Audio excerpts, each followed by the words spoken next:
ایک طرف 5000 کا یزیدی لشکر اور دوسری طرف غازی عباس۔ کربلا میں ایک وقت ایسا بھی آیا تھا کہ رات کے اندھیرے میں ایک ملعون 5000 کا لشکر لے کر خیموں کی طرف آیا، لیکن ان 5000 نے دیکھا کہ خیموں کے پاس صرف ایک ہی شخص تلوار نکالے کھڑا تھا۔ یہ دیکھ کر 5000 کا لشکر کپ کپانے لگا۔ پھر آگے کیا ہوا؟ وہ شخص جو تلوار نکالے خیموں کے باہر کھڑا تھا وہ کون تھا؟ اور جو 5000 کا لشکر لے کر خیموں کی طرف آ رہا تھا وہ کون تھا؟ یہ پورا واقعہ تفصیل سے اس ویڈیو میں بتاؤں گا۔ 6 محرم کی رات کو فورات کے کنارے آل مصطفیٰ صلی اللہ علیہ وسلم کے خیمے لگے ہوئے اور ان کے بعد حضرت غازی عباس علیہ السلام پہرا دے رہے تھے اور سبھی خیموں کے ارد گرد گھوم رہے تھے۔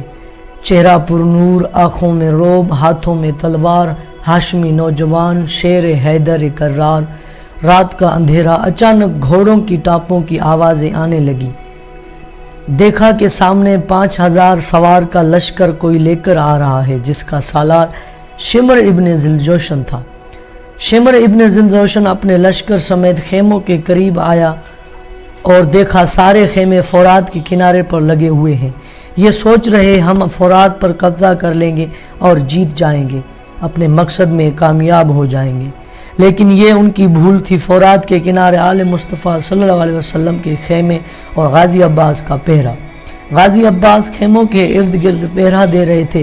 شمر ابن ذوالجوشن آیا اور آ کے حضرت عباس سے کہتا ہے، اے نوجوان، خبردار، خیمے اکھاڑ لو اور فورات کو چھوڑ دو۔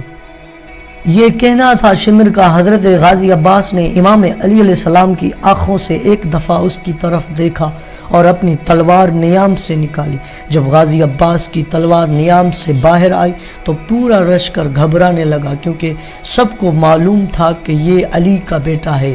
جنگ صفین میں مولا عباس کے جوہر یہ سب دیکھ چکے تھے اور حضرت عباس کی بہادری سے اچھی طرح واقف تھے، اور یہ اچھی طرح سے جانتے تھے کہ بہادری میں حضرت علی کا کوئی اس وقت ثانی نہیں تھا، تو آج عباس کا بھی کوئی مد مقابل نہیں ہے۔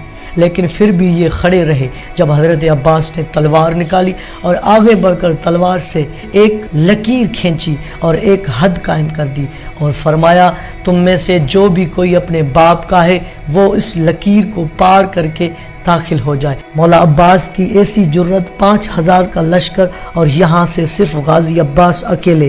غازی عباس نے لکیر کھینچی، شمر کو فرمایا، شمر، اگر تم میں سے جو بھی کوئی اپنے باپ کا ہے لکیر کو پار کر کے آئے، میں خیمے پیچھے کر لوں گا۔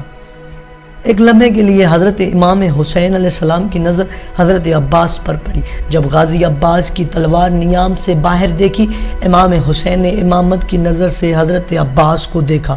امام حسین کو اس وقت حضرت عباس کی نہیں بلکہ امام علی علیہ السلام نظر آ گئے۔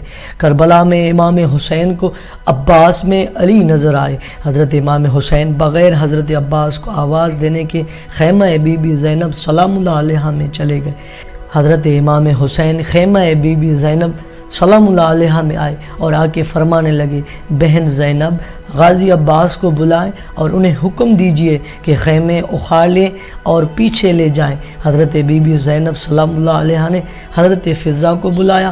حضرت اماں فضہ حاضر ہوئی اور فرمایا، اے بی بی، حکم فرمائیں۔ بی بی زینب سلام اللہ علیہا نے حکم فرمایا، اے اماں فضہ، عباس کے پاس جائیں اور اسے کہیں کہ بہن زینب کہہ رہی ہے کہ خیمے میں آ جاؤ۔ حضرت فضہ حضرت عباس کی خدمت میں آئی اور آ کے آواز دی، اے علی کے بیٹے، نبی صلی اللہ علیہ وسلم کی بیٹی آپ کو خیمے میں بلا رہی ہے۔ حضرت عباس نے عرض کی، اے فضہ، میری مالکن سے عرض کیجئے صرف چند لمحے صبر کیجئے، میں خوشخبری لے کر آتا ہوں۔ حضرت فضہ بی بی زینب سلام اللہ علیہا کے خیمے میں حاضر ہوئی اور عرض کی، میری شہزادی حضرت عباس کہتے ہیں میری مالکن کو جا کے فرما دیجئے کہ آپ کچھ لمحے انتظار کیجئے، میں خوشخبری لے کے آتا ہوں۔ زینب سلام اللہ علیہا نے حضرت فضہ کو دوسرا حکم دیا اور فرمایا کہ اے اماں فضہ، ایک مرتبہ عباس سے کہہ دیجئے خیمے میں آپ آتے ہیں یا آپ کی جگہ میں آ جاؤں۔